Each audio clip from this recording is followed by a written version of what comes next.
winner of the New Jersey Press Association's Most Innovative Award. Welcome back to Greater Media Broadcast News. I'm Susie Shia, and here's what's going on in your neighborhood.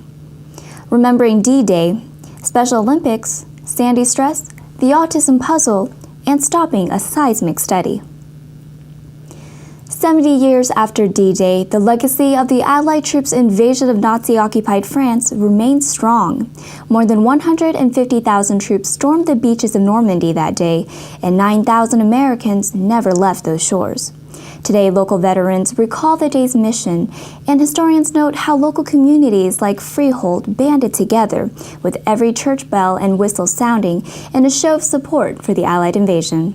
For more on the anniversary of D-Day, see this week's editions of Greater Media newspapers. And here's Mark Rossman with more headlines. An administrator with previous experience in the Jackson School District will be returning to Jackson this fall. The Board of Education has named Stephen Jenko as the new superintendent of schools. Earlier this year, Luann Minders, who had been serving as Jackson's superintendent, announced her retirement. An interim superintendent has been running the district since that time. The school board appointed Jenko, who was the assistant superintendent in Jackson until 3 years ago when he was named superintendent of the South Plainfield School District. In South Plainfield, Jenko operates a school district that has about 3,800 students. When he returns to Jackson, Jenko will be taking control of a district that has 9,200 students.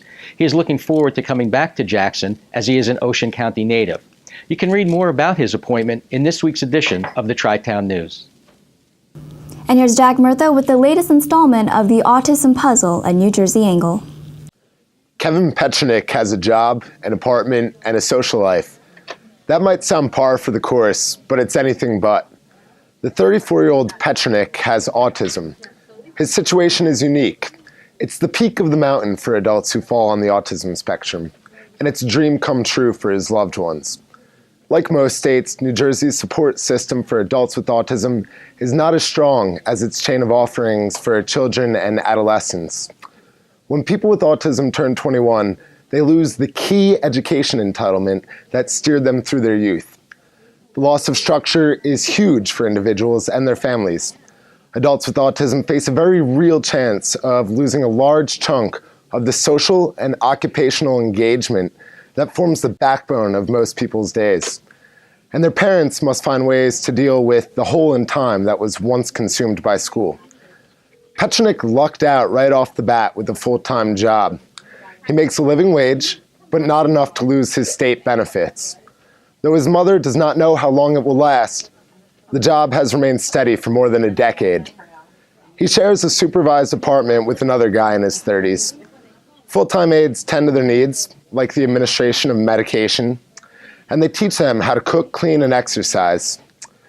While it took many years to get there, the apartment makes life not only worthwhile, but fulfilling. It's that sense of independence that we all strive for. Petronik socializes, he volunteers, he vacations, he spends quality time with loved ones. He's an active member in his community. And that's really all that anybody can ask for, whether they have autism or not. To read the story, check out this week's edition of your local Greater Media newspaper. And here are the headlines you need to know for this week. A $4 million federal grant program may help Sandy victims connect with mental health services.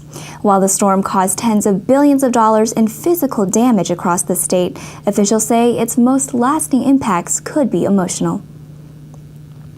Those who went to Riverfest this weekend in Red Bank may have noticed the 4 Sandy-ravaged tennis courts in Marine Park. The courts have been closed since the storm, but borough officials hope to make minor improvements for now, thanks to a $300,000 bond. The New Jersey Special Olympics kicked off this weekend at the College of New Jersey with more than 2,000 athletes slated to compete. A Marron Township student, Megan Fannin, was handed the torch on Friday to signal the commencement of the tournament. Those who love military history and the art of storytelling can view the center player's rendition of Arthur Miller's Pulitzer Prize-winning play, All My Sons. The show opens June 6 and runs all month in downtown Freehold. For more on these stories, see this week's editions of Greater Media newspapers. Now let's see what Tim Morris has to say about this week's sports highlights.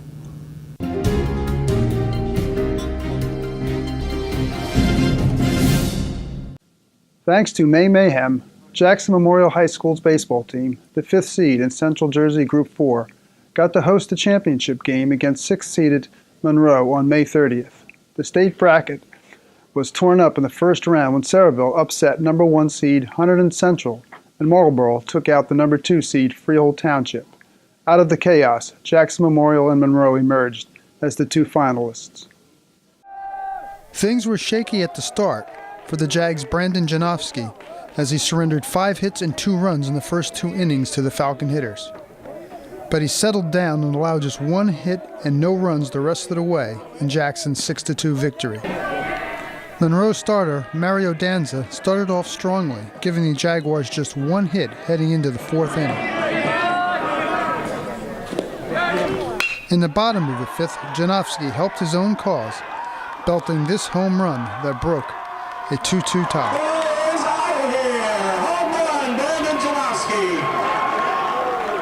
After circling the bases, he ran into the open arms of his happy teammates.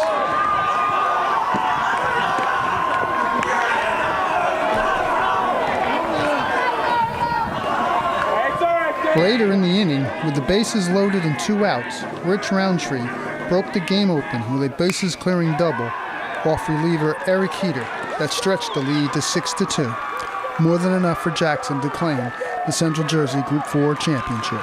Tim Morris, Greater Media Newspapers. And here's Amy Rosen with what's happening around town. On Friday nights in June, the borough of Metuchen celebrates the arts during its annual Junebug Arts Fest.